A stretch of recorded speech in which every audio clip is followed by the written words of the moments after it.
कि जो इंसान कूल माइंड रह के बहुत प्रेशर में है, बहुत स्ट्रेस में है, बहुत टेंशन में है, बहुत डिप्रेशन में है, उसे लग रहा है उसकी दुनिया लुट गई, आंसू निकलते जा रहे हैं। सर जो बच्चा बोर्ड का प्रिपरेशन कर रहा है और इस साल जेई भी देगा तो उसको मैनेज कैसे करे? सर ये बहुत ही अच्छा सवाल है आपका। सर अभी जो टाइम बचा है इसमें फर्स्ट अटेम्प्ट पे ज़्यादा फोकस करना चाहिए या सेकंड अटेम्प्ट पे फोकस करना चाहिए? देखो भाई, दूर के ढोल सुहावने पर देखा गया है कि एनटीए ने जो चीज मेंशन नहीं करी उससे सवाल आ गया है। जी। तो जो चैप्टर में जो टॉपिक है, जो वो टॉपिक नहीं मेंशन है, उनको तब भी थोड़ा सा देख के जाना है, क्योंकि hey guys, welcome to blog. I hope कि आप सब अच्छे होंगे। तो गाइस आज मेरे साथ हैं एमएसएम सर। सर स्वागत है आपका मेरे यूट्यूब चैनल पे। Thank you so much Aleem भाई आपका इधर आने के लिए।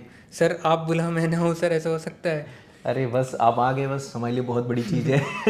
सर अभी आज हम डिस्कस कर रहे होंगे जो अभी एनटीए ने सिलेबस रिड्यूस किया जेईई मेंस में, बहुत सारे बच्चों को कन्फ्यूजन हो रहा है उसके लिए। सर जो अभी एनटीए ने सिलेबस रिड्यूस किया है, अब उसमें बच्चों को क्या स्ट्रेटेजी रखना चाहिए? सर देखिए, सबसे पहली चीज़ तो ये है कि एक चीज़ होता है सिलेबस रिड्यूस होना, जी। दूसरी चीज़ होती है मेंशन नहीं करना। जी। ऐसा बहुत बार देखा गया है कि एनटीए ने जो चीज़ मेंशन नहीं करी उससे सवाल आ गया है। जी। तो जो चैप्टर में जो टॉपिक है, जो वो टॉपिक नहीं मेंशन है, उनको तब भी थोड़ा सा देख के जाना है, क्योंकि उससे सवाल आ सकता है। हाँ, जो चैप्टर रिलेटेड है वो चैप्टर पूरी तरीके से छोड़ सकते हो। जैसे कि इनऑर्गेनिक केमिस्ट्री के बहुत सारे टॉपिक्स हैं, मतलब चैप्टर्स हैं, जैसे मैथ्स में आपका मैथमेटिकल रीजनिंग हो गया, उसको आप कंप्लीटली छोड़ सकते हो। लेकिन अगर मैं टॉपिक्स की बात करूं तो जो टॉपिक पिछले साल थे एक बार जरूर देखना है, 10-15 मिनट जरूर देखना है, क्योंकि उससे सवाल बन सकता है। क्योंकि वो मिलता जुलता कहीं ना कहीं कॉन्सेप्ट हो सकता है। बिल्कुल बिल्कुल, क्योंकि वो जो इन्होंने टॉपिक्स हटाए हैं वो किसी उस टॉपिक से डिराइव होते हैं जो कि टॉपिक ऑलरेडी मेंशन्ड है। तो ऐसा हो सकता है कि वो सवाल दे दें उसी टॉपिक का और उसका रिलेशन किसी पिछले टॉपिक से हो। इसलिए जैसा पढ़ाया जा रहा है वैसे पढ़ना है, बहुत ही डेडिकेशन के साथ फॉलो करना है। जो चैप्टर डिलीटेड है उसको हटा देना है, पर जो टॉपिक डिलीटेड है एक बार देख जरूर लेना है। इसके चक्कर में कहीं पूरा सिलेबस ही छोड़ दें। हाँ बिल्कुल बिल्कुल। सर अभी बचे हुए टाइम में थ्योरी पढ़ना चाहिए फिर या क्वेश्चन प्रैक्टिस ज़्यादा करना चाहिए? देखिए, सबसे इंपॉर्टेंट चीज़ ये है कि हमारा जो जेई का जो एग्जाम है, जेई के एग्जाम में आते हैं सवाल, क्वेश्चन। तो आपको क्वेश्चन सॉल्विंग मोड में रहना है। सबसे इंपॉर्टेंट क्या है कि 2020 से लेकर 2023 तक के सारे पीवाईक्यू लगा डालने हैं, क्योंकि सवाल उन्हीं से मिलते जुलते हर साल आते हैं। मतलब अगर सवाल भी रिपीट हो जाता है, लेकिन अगर सवाल रिपीट नहीं होता तो उसका कंसेप्ट रिपीट हो जाता है। तो अगर आप क्वेश्चन सॉल्विंग मोड में रहते हो तो आपका दिमाग क्वेश्चन को अच्छे से एनालाइज कर पाता है। अगर आप सिर्फ रीडिंग करते हो तो फिर आप कभी प्रैक्टिकल प्रॉब्लम से डील नहीं कर पाते। तो रहना किस में है? क्वेश्चन सॉल्विंग मोड में, जितने हो सके उतने क्वेश्चन लगाना है। एग्जैक्टली। क्या पेपर पैटर्न क्या होने वाला है सर इस बार का? पैटर्न तो सर जेईई मेंस ने बता दिया है कि वही जैसा होता था वैसा ही होगा। टोटल आपके 30 सवाल होंगे, जिसमें कि आपको 25 करने होंगे। उसमें सिंगल चॉइस आएगा और साथ में न्यूमेरिकल बेस्ड आएगा। तो पेपर तो जेईई मेंस का आउट है एज इट इज। लेकिन एडवांस का अभी आउट नहीं है। एडवांस का पेपर के दिन ही पता लगता है कि कैसे सवाल आ रहे हैं। बिल्कुल। सर जो बच्चा बोर्ड का प्रिपरेशन कर रहा है और इस साल जेईई भी देगा तो उसको मैनेज कैसे करे? सर ये बहुत ही अच्छा सवाल है आपका, क्योंकि जो भी क्लास 12 का बच्चा होता है, इधर बहुत ध्यान से देखो, जो भी क्लास 12 का बच्चा होता है वो आधे टाइम यही सोचता रहता है कि बोर्ड और जेईई को कैसे मैनेज करें, जबकि उसके बजाय उसको पढ़ना चाहिए। मैनेज करना बहुत आसान है, क्योंकि जो भी टॉपिक आप जेईई के लिए तैयार कर रहे हो, आपको सिंपल जैसे वो वाला चैप्टर खत्म हो, एनसीईआरटी खोलो, उस वाले चैप्टर को लगा लो। क्योंकि आमतौर पे क्या होता है, जो हम जेईई में चीजें पढ़ाते हैं वो थोड़ा टाइम लेती हैं, और जब उसी चैप्टर को आप एनसीईआरटी से करते हो वो 1-2 घंटे में ही हो जाती हैं। तो क्यों ना हम अपनी स्ट्रैटेजी ऐसे बनाएं। बहुत सारे पता है बच्चे क्या करते हैं, जब मार्च में बोर्ड एग्जाम होंगे उस टाइम एनसीईआरटी पढ़ना चालू करते हैं। अरे भाई अभी से पढ़ो, अभी से पढ़ना स्टार्ट करो। जो जो टॉपिक आप जो जो चैप्टर करते जा रहे हो, साथ में एनसीईआरटी लगा लो। 15-20 मिनट लगता है एक एक्सरसाइज करने में, बहुत एक्सरसाइज तो 5 मिनट भी नहीं लगता। बिल्कुल, इससे आपका टाइम बचेगा।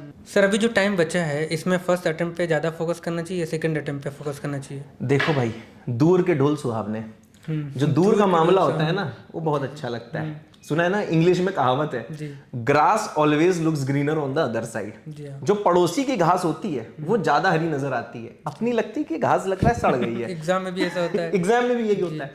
आज से जब 2.5-3 महीने बचे हुए हैं, बच्चे को लगता है यार अब तो सिर्फ 2.5-3 महीने बचे हुए हैं, अप्रैल में फोकस करते हैं। पर वो ये नहीं समझते कि अप्रैल में नंबर ऑफ स्टूडेंट ज्यादा अपीयर करते हैं। अप्रैल तक ड्रॉपर भी गेम में आ जाते हैं। जो ड्रॉपर बच्चे जैन में गेम में नहीं होंगे वो अप्रैल में फिर से गेम में आ जाते हैं। और ये देखा गया है, फर्स्ट अटेम्प्ट और सेकंड अटेम्प्ट में जो कट ऑफ का डिफरेंस होता है वो ज्यादा होता है। और कोई कम ज्यादा वो नहीं होता ड्रॉपर है। की वजह से। ड्रॉपर की वजह से कंपटीशन बढ़ जाता है, क्योंकि बहुत सारे बच्चे सोचने लगते हैं कि भाई अब जो करेंगे अप्रैल में करेंगे। बहुत सारे लोग जो बच्चे होते हैं वो फर्स्ट अटेम्प्ट जो है वो ज्यादा सीरियस मोड में नहीं देते हैं, पर सेकंड अटेम्प्ट में वही बच्चे सीरियस मोड में देते हैं। तब तक वो लेट कर जाते हैं। और तब तक क्या होता है, वो लोग लेट कर जाते हैं। तो सिंपल सी चीज यही है अलीम सर कि बच्चों को फोकस करना है फर्स्ट अटेम्प्ट पे, क्योंकि कंपटीशन कम है, ज्यादा लोग की हालत खराब है, नंबर ऑफ स्टूडेंट्स कम है, और फर्स्ट अटेम्प्ट में अगर आप तैयारी करके अपना पेपर दे देते हो तो कम नंबर में ज्यादा परसेंटाइल आ जाते हैं। जी हाँ, ये है स्ट्रेटजी भाई। बिल्कुल। सर जेई मेंस में तो बच्चे जानते हैं सिलेबस रिड्यूस हुआ है, बट बहुत बच्चे ये मिथ में है कि जेई एडवांस में भी सिलेबस रिड्यूस है। सर इस पे क्या कहना चाहोगे? सर ये सबसे बड़ा भ्रम है। जी जो बच्चे, जैसे मैंने बहुत बच्चों को देखा, वो लोग कह रहे थे टॉप चैप्टर ही छोड़े जा रहे हैं, कह रहे हैं अरे ये तो मेन से हट गया है, तो एडवांस में भी नहीं है। मेरे बच्चों जेई एडवांस में है। टीचर्स को भी मैंने देखा था ये बोलते हुए। बिल्कुल बिल्कुल बिल्कुल, बहुत सारे टीचर्स भी बोल रहे हैं कि अब हम ये चैप्टर नहीं पढ़ाएंगे क्योंकि सिलेबस से हट गया है। भाई वो मेन से हटा है, एडवांस से नहीं हटा है। तो बच्चों अभी अगर आप सीरियस हो, आप अगर आईआईटी को टारगेट कर रहे हो, आप जेई एडवांस को टारगेट कर रहे हो, तो जो चैप्टर आपके एडवांस में है परंतु मेंस में मेंशन नहीं है, उनको भी अच्छे से करते रहो, क्योंकि आपके लिए गेम बड़ा है। हाँ, कुछ बच्चों का एम हो सकता है कि हमें सिर्फ एनआईटी तक जाना है, तो कोई बात नहीं, आप वो चैप्टर ना पढ़ो। लेकिन जिसका एम है कि हमें आईआईटी मुंबई जाना है, आईआईटी कानपुर जाना है, आईआईटी खड़गपुर जाना है, तो वो सारे के सारे चैप्टर करने ही पड़ेंगे। आपके लिए गेम अभी भी आसान नहीं है।